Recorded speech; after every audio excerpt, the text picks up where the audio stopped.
এগিয়ে রয়েছেন একটি এই মুহূর্তে সবচেয়ে বড় আপডেট। হ্যাঁ, যেটা বলছিলাম সেই যে 50 বছর আগে থেকে যে একটা চলছে ভারতবর্ষে দীর্ঘকাল বামফ্রন্টের শাসন ছিল প্রায় 35 বছর, পরবর্তী সময় 15 বছর, এগুলো পুরোনো দিনের যে ধ্যান ধারণা, সেই ধ্যান ধারণাতে দেখছি যে সবাই শুধু হিসেব করছে। আর যেটা আপনি একটু আগে বলছিলেন এসআইআর কিন্তু প্রত্যেকটা রাজ্যে কিন্তু ভোটার লিস্টে নাম কাটা গেছে, কারা কাটা গেছে, এটা একটা ন্যারেটিভ তৈরি করা হয়েছে। ভোটার যারা এখান থেকে শিফট করে গেছে, ভোটার যারা মৃত ভোটার, বিভিন্ন টাইপের ভোট, শুধু এখানে একটা প্রচার এসে যে একটা শ্রেণীর লোককে ভোটার লিস্ট থেকে বাদ দেওয়া হচ্ছে, একটা শ্রেণীর লোককে ভোটার লিস্ট থেকে। এই যে আমাদের মানে বর্তমান শাসক দলের যে মুখ্যমন্ত্রী, যিনি বারবার যে বলছেন কথাগুলো, আমি বলি যাকে ইন্ডিকেট করে বলছেন ওই সম্প্রদায়ের মধ্যেও কিন্তু আজকে প্রচুর পরিমাণে শিক্ষিত অংশ রয়েছে। উনি এখনো ওই মাদ্রাসা শিক্ষা ব্যবস্থাটাকে নিয়েই পড়ে আছে। উনি ভাবছে এখনো বোধহয় ওই সম্প্রদায়ের লোক মাদ্রাসা শিক্ষা ব্যবস্থা থেকে আসছে।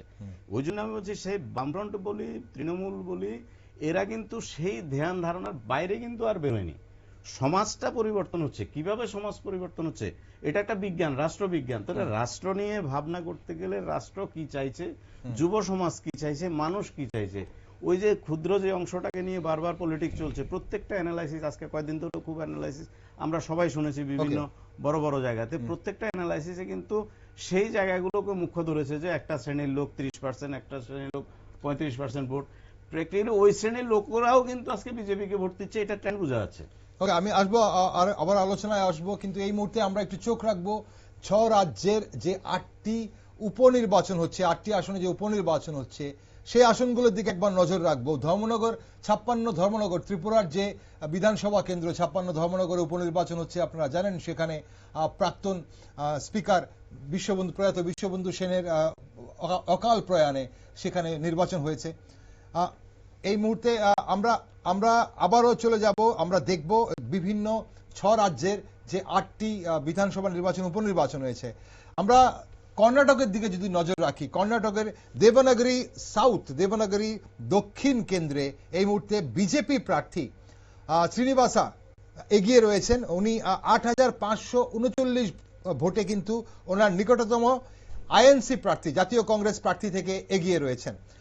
আমরা যদি এরপর নজর রাখি, আমরা কর্ণাটকের 24 বালাকোট সেখানে বিধানসভা কেন্দ্রে, সেখানে জাতীয় কংগ্রেস প্রার্থী উমেশ হুলাপাপ্পা মেতি, উনি 9,969 ভোটে ওনার নিকটতম ভারতীয় জনতা পার্টি অর্থাৎ বিজেপি প্রার্থী থেকে এগিয়ে রয়েছেন। আমরা মহারাষ্ট্রের বারামতি 201 বারামতি আসনের দিকে যদি নজর রাখি, সেখানে সুনেত্রা অজিত পাওয়ার সেখানে লড়াই করছেন, ভোটের ময়দানে রয়েছেন। উনি 44,598 ভোটে কিন্তু ওনার নিকটতম প্রতিদ্বন্দ্বী থেকে এই মুহূর্তে এগিয়ে রয়েছেন। আমরা যদি চোখ রাখি রাহুরি, মহারাষ্ট্রের 223 রাহুরি আসনে, সেখানে বিজেপি প্রার্থী অক্ষয় শিবাজি রাও সেখানে কিন্তু 33,222 ভোটে এগিয়ে রয়েছেন। ওনার নিকটতম প্রতিদ্বন্দ্বী এনসিপির প্রার্থী। এরপর আমরা যদি দেখি নাগাল্যান্ডের কোরিয়াডাং 28 কোরিয়াডাং আসনে, সেখানে ভারতীয় জনতা পার্টির প্রার্থী 844 ভোটে এগিয়ে রয়েছেন, এবং গুজরাটের উমরেতে বিজেপি প্রার্থী 14,960 ভোটে এগিয়ে রয়েছেন। আমরা দেখছি বিজেপি প্রার্থীরাই বেশিরভাগ উপনির্বাচনে এগিয়ে রয়েছেন। আমাদের সঙ্গে জুড়ে গেছেন এই মুহূর্তে বিমল সরকার, তৃণমূল মুখপাত্র।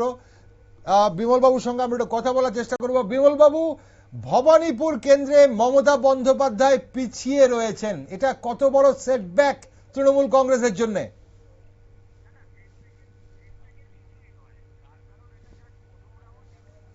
এখনো ধরে রাখুন 16-17, কোথাও 22-27 ইত্যাদি রাউন্ড চলতেই থাকে। আজকে যেই চক্রান্তটা এরা করেছে আমরা তো এটা জানি যে প্রথম রাউন্ডে সারা বাংলা জুড়ে মামাটির মানুষ তৃণমূল কংগ্রেস কর্মীদেরকে মনোবলকে যাতে আঘাত করা যায়, তার জন্য এরা যেই সমস্ত জায়গাতে লিড পেতে পারে সেই সমস্ত ব্যালট গুলো, পোস্টাল গুলো আগে খোলা হয়েছে এবং ইভিএম গুলো সেখানে আগে খোলা হচ্ছে, এই ব্যাটার।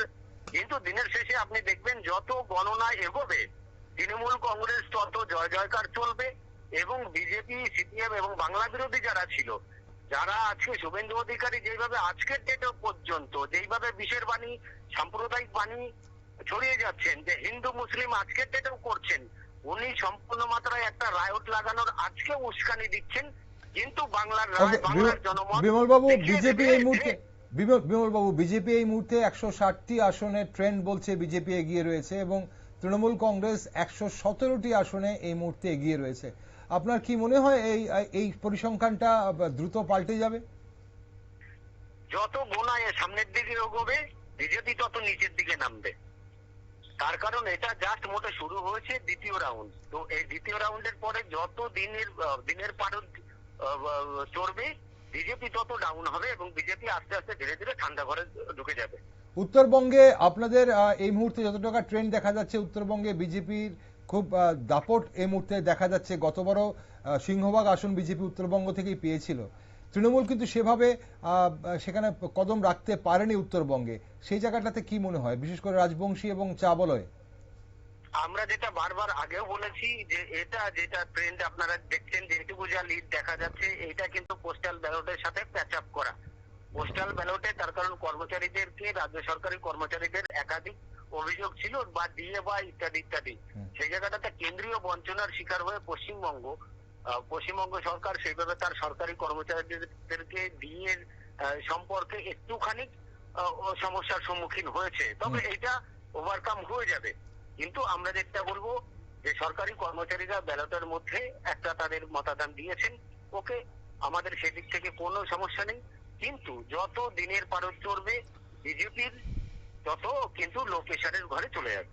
ওকে, অসংখ্য ধন্যবাদ এই মুহূর্তে বিমলবাবু আপনাকে সঙ্গে থাকার জন্য, আপডেটের জন্য। পরবর্তী সময় আপনার সঙ্গে আমরা আবারও যোগাযোগ করব। ধন্যবাদ। দর্শক বন্ধুরা, বিমল সরকার ছিলেন তৃণমূল মুখপাত্র, যিনি বলছিলেন যে এই মুহূর্তে ভবানীপুর কেন্দ্রে সবচেয়ে বড় আপডেট যেটা ছিল, আপনারা দেখছেন এই মুহূর্তে প্রথম রাউন্ডের গণনার পর সেখানে তৃণমূল কংগ্রেস, অল ইন্ডিয়া তৃণমূল কংগ্রেস প্রার্থী বিদায়ী মুখ্যমন্ত্রী মমতা বন্দ্যোপাধ্যায় কিন্তু এগিয়ে গেছেন ছিল, সেটা কিন্তু এই মুহূর্তের খবর মমতা বন্দ্যোপাধ্যায় পিছিয়ে পড়েছেন। তার জন্যে কতটা মনোবল ভাঙতে পারে কর্মী সমর্থকদের, সেটাই কিন্তু আমরা আলোচনার বিষয়। অবশ্যই আমরা আলোচনায় থাকবো। আমাদের সঙ্গে এই মুহূর্তে বিশ্লেষক গৌতম মজুমদার রয়েছেন, রাজনৈতিক বিশ্লেষক। গৌতম বাবু, এই মমতা বন্দ্যোপাধ্যায় পিছিয়ে পড়েছে, এটা তৃণমূল কংগ্রেসের কর্মী সমর্থকদের জন্য কতটা মনোবল ভাঙতে পারে? তৃণমূল কংগ্রেসের কর্মী সমর্থকদের মধ্যে যেটা বলেছেন, এটা তো 100% 100% কমে যাবে। কারণ তৃণমূল মানেই মমতা ব্যানার্জি, মুখ্যমন্ত্রী মানেই মমতা ব্যানার্জি, একক একটা ব্যক্তির দ্বারা একটা দল পরিচালিত হয়। ওই দলের যিনি সুপ্রিমো, ওনার যদি আজকে ভরাডুবি হয়, তো অটোমেটিক্যালি মানুষ কার দিকে চেয়ে তৃণমূলের সঙ্গে থাকবে, মনোবল ভাঙবেই, মনোবল না ভাঙার কোনো কারণ নেই। আর যেটা আমার কাছে মনে হচ্ছে যে আজকে হেরে যাওয়ার মূল বিষয়টা, যেমন ভবানীপুরের কথাই যদি আমরা বলি, তৃণমূলের সুপ্রিমো উনি প্রতিনিয়ত বলছেন যে ভবানীপুরে মানে বহিরাগতদের মানে বহিরাগতরা এসে পশ্চিমবঙ্গে দাপট দিয়ে চলছে, রাজনৈতিক আলোচনা করছে বিভিন্ন জায়গায়। আরে ভবানীপুরে ভোটাররা অধিকাংশ বহিরাগত। এখানে শিখ সম্প্রদায়ের লোক আছে, গুজরাটি সম্প্রদায়ের লোক আছে, রাজস্থানী সম্প্রদায়ের লোক আছে, যারা দীর্ঘ হয়তো আরো স্বাধীনতার আগের থেকেও এখানে এই শ্রেণীর লোকগুলো এখানে আছে, ব্যবসা বাণিজ্য সব করছে। একসময় ভারতবর্ষের স্বাধীনতা আন্দোলনের আগেও ভারতবর্ষের রাজধানী ছিল পশ্চিমবাংলা। ভারতবর্ষের বিভিন্ন জায়গা থেকে পশ্চিমবাংলায় লোকেরা এসে ব্যবসা বাণিজ্য করত। তাহলে ওই জায়গাতে উনি বারবার বলছেন, তাহলে কাকে উনি বহিরাগত বলছেন? তাহলে গুজরাটি যে লোকটা এখানে থেকে ব্যবসা বাণিজ্য করছে ওনাকে বলছে, রাজস্থানী লোকটা যারা এখানে রয়েছে, শিখরা যারা এখানে রয়েছে, বিভিন্ন সম্প্রদায়ের যে লোকগুলো এখানে রয়েছে, তাহলে উনি বহিরাগত। আসলে সবচাইতে ভালো একজন পলিটিশিয়ান, লড়াকু নেত্রী, যিনি সারা ভারতবর্ষে একটা নামেই পরিচিত ছিল যে উনি প্রচন্ড পরিমাণে এবং রাজনীতি বুঝে, এর ভিতরে বিন্দু মাত্র কোনো সংশয় মনে হয় না কোনো রাজনৈতিক বিশ্লেষণ করবে। উনি প্রচন্ড পরিমাণে ফাইট করে বামফ্রন্ট থেকে ক্ষমতা দখল করেছে। হ্যাঁ, হোক না উনি হয়তো পাশাপাশি সোনিয়া গান্ধীর থেকে একটা বিশাল সুযোগ তখন নিয়েছিলেন, মানে 2011 সালে যখন প্রথম এসে। তাহলে কংগ্রেসের থেকে বা সোনিয়া গান্ধীর থেকে ফিডিংস নিয়ে উনি কিন্তু রাজ্যটাকে দখল করেছে। বামফ্রন্টের মতো একটা শক্ত ক্যাডার বেস দলকে একক ব্যক্তিত্বে উনি কিন্তু এনেছেন। এবং প্রথম 5 বছর কিন্তু উনি সুন্দরভাবে চালিয়েছিলেন। ওকে, সেই মমতা বন্দ্যোপাধ্যায় পিছিয়ে রয়েছেন এই মুহূর্তে। সেই মমতা বন্দ্যোপাধ্যায় আমরা আবারও আসবো আপনাদের কাছে, আমি রাসবিহারী বাবুর কাছেও আসবো, কিন্তু এই মুহূর্তে একটু যদি আমরা চোখ রাখি পুডুচেরির দিকে, আমরা যাকে পন্ডিচেরি বলে জানতাম আগে, পুডুচেরি টোটাল আসন, সেখানে মোট আসন 30টি আসন পুডুচেরিতে আসে। 17টি আসনের গণনা এই মুহূর্তে চলছে, যেখানে অল ইন্ডিয়া এনআর কংগ্রেস 8টি আসনে এগিয়ে রয়েছে। ভারতীয় জনতা পার্টির প্রার্থীরা, বিজেপির প্রার্থীরা 2টো আসনে এগিয়ে রয়েছে। আপনাদের জানিয়ে রাখি, অল ইন্ডিয়া ন্যাশনাল কংগ্রেস এবং অল ইন্ডিয়া এনআর কংগ্রেস এবং ভারতীয় জনতা পার্টি বিজেপি কিন্তু সেখানে জোটে রয়েছে।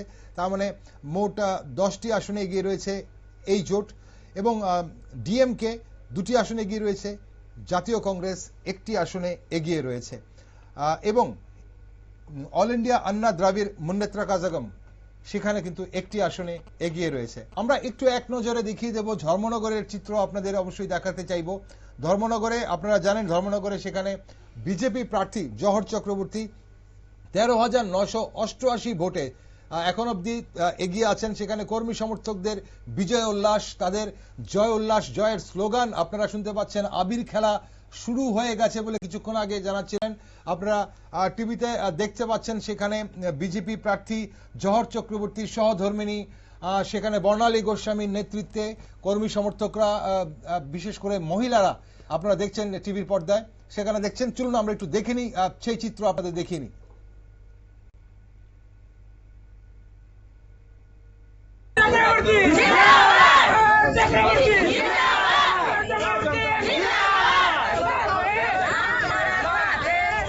দেখতে পাচ্ছি ইতিমধ্যে তৃতীয় রাউন্ডের ফলাফলের পর বিজেপির যিনি প্রার্থী জহর চক্রবর্তী রয়েছেন, উনি অনেক ভোটে এগিয়ে রয়েছেন। এই ব্যাপারে কি বলবেন আপনি?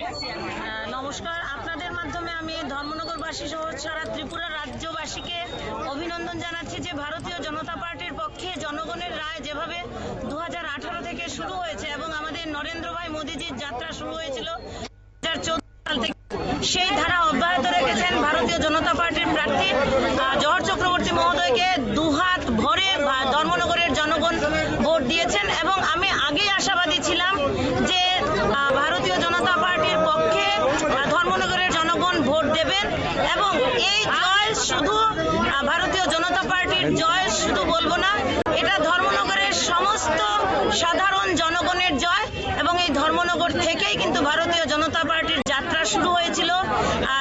সেই সময় রসিক রঞ্জন গোস্বামী, আমার শ্রদ্ধেয় স্বর্গীয় পিতৃদেব, এই ধর্মনগর থেকে ভারতীয় জনতা পার্টির যাত্রা শুরু করেছিলেন, এবং এই